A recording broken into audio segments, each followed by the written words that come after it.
हाँ तो भैया कुछ समझ में आया इसमें? ऐसा क्वेश्चन मैंने कराया ना, कुछ तो समझ में आया होगा। चलो आगे देखते हैं।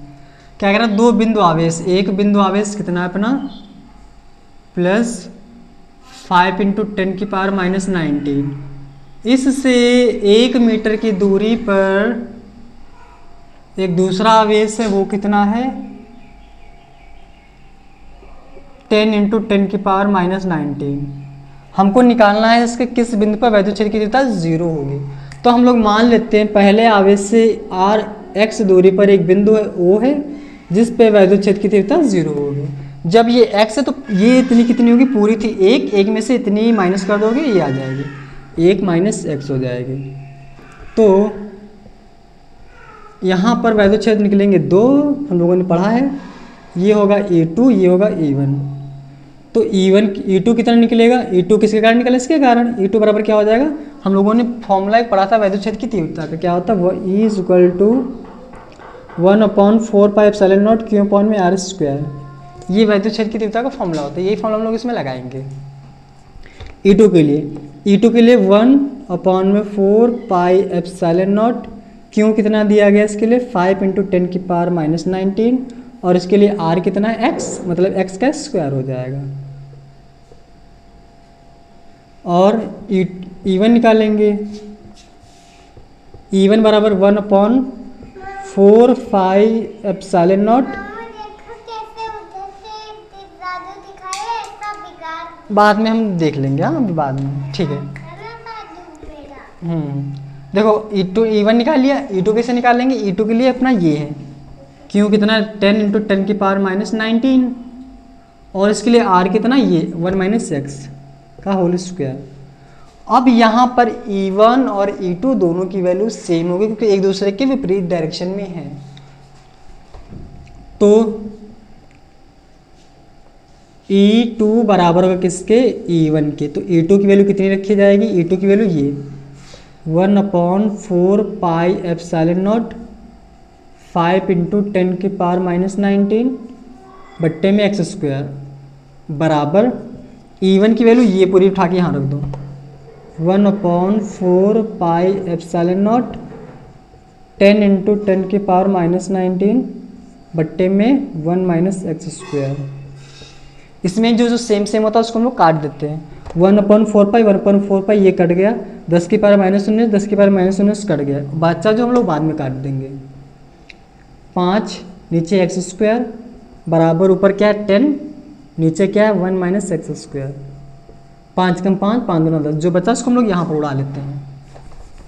क्या है ऊपर 5 कट गया, ऊपर बचेगा 1 नीचे क्या x², ऊपर है 2, नीचे कितना है 1 - x का होल स्क्वायर। क्रॉस मल्टीप्लाई करो, क्रॉस मल्टीप्लाई करेंगे तो कैसे करेंगे पता होगा ना, 1 का इससे करोगे तो 1 - x² का होल स्क्वायर आएगा, बराबर इसका इससे करोगे 2x² आएगा।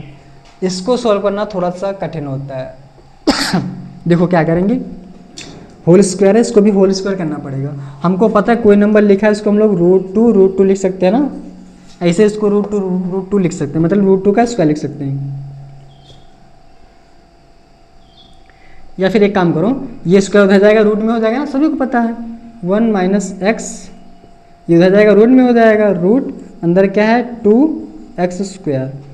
x² तो ये स्क्वायर वाला बाहर आ जाता पता होगा, 1 - x, ये √2 अंदर ही रहेगा, बाहर क्या आ जाएगा x आ जाएगा, ये होता है ना। अब क्या करेंगे हम लोग, x को इधर भेज देते हैं, इसको क्या लिखेंगे 1 - x √2x, 1 माइनस ये उधर जाएगा, कैसा हो जाएगा प्लस का √2x प्लस का x और x हम लोग कॉमन ले सकते हैं, बिल्कुल 1 बराबर x कॉमन ले लिया, क्या बचेगा √2 + 1 बचेगा।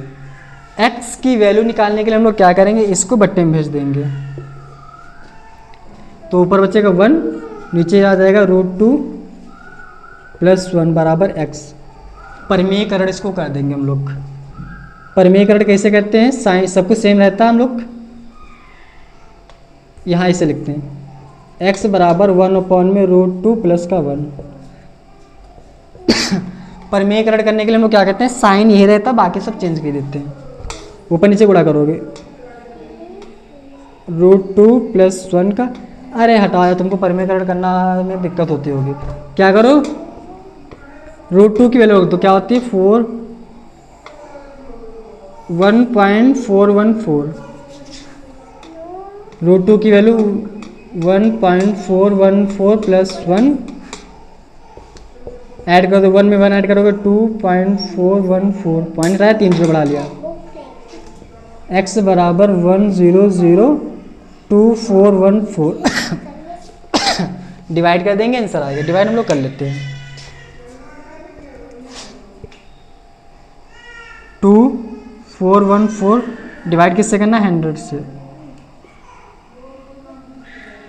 इसका 100 से डिवाइड कर देंगे, आंसर आ जाएगा ना। तो डिवाइड यहाँ पर देखो करते हैं, पॉइंट लगाया 0 बढ़ा लिया, 2 का पार ऐसे पढ़ना कि 10 से ज़्यादा ना हो, कितनी बार जाएगा 2 8 बार जाएगा, तो 0.8 आंसर आ गया, 0.8 आंसर आ गया, तुमको पटक रहे हैं 0.8 अपना ये आ गया, आंसर आ गया।